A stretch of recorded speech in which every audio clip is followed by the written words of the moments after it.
నేను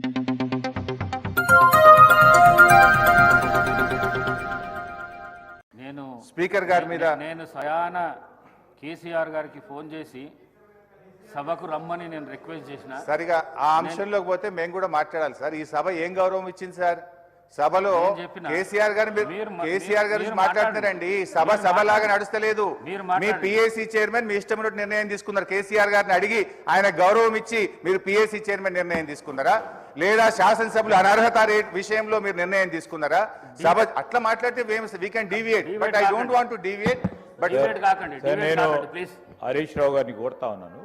ఇది ప్రధానంగా మాజీ ప్రధాని మన్మోహన్ సింగ్ గారి నివాళులు పలుకుతా ఉన్నాం.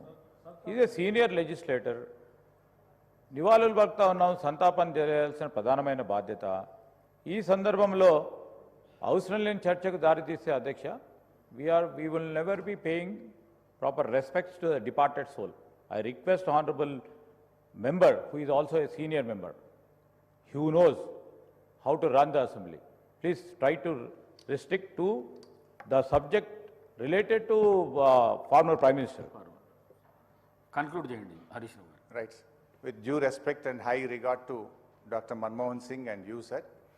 సో ఈరోజు తప్పకుండా బీఆర్ఎస్ పార్టీ తరఫున మన్మోహన్ సింగ్ గారికి ఘనమైనటువంటి నివాళులను అర్పిస్తూ, వారికి విగ్రహం ఏర్పాటే కాదు, తప్పకుండా మన రాష్ట్రంలో స్కిల్ యూనివర్సిటీకి వారి పేరు పెట్టాలని, భారతరత్న కూడా వారికి ఇవ్వాలని కేంద్ర ప్రభుత్వాన్ని కూడా కోరుతూ, అదేవిధంగా పివి నరసింహారావు గారి ఖ్యాతి కూడా మరింత పెంచే విధంగా కేటీఆర్ గారు ప్రతిపాదించిన విధంగా ఈ తీర్మానంలో కేంద్ర ప్రభుత్వాన్ని ఢిల్లీలో కూడా పీవీ ఘాట్ ఏర్పాటు చేసే విధంగా ఈ తీర్మానంలో దాన్ని కూడా జతపరిచి కేంద్ర ప్రభుత్వాన్ని కోరాలని చెప్పి కోరుతూ, మా డాక్టర్ మన్మోహన్ సింగ్ గారి ఆత్మశాంతి చేకూరాలని, వారి కుటుంబ సభ్యులందరికీ బీఆర్ఎస్ పార్టీ తరఫున ప్రగాఢమైనటువంటి సానుభూతిని తెలియజేస్తూ ఈ అవకాశం ఇచ్చినందుకు ధన్యవాదాలు.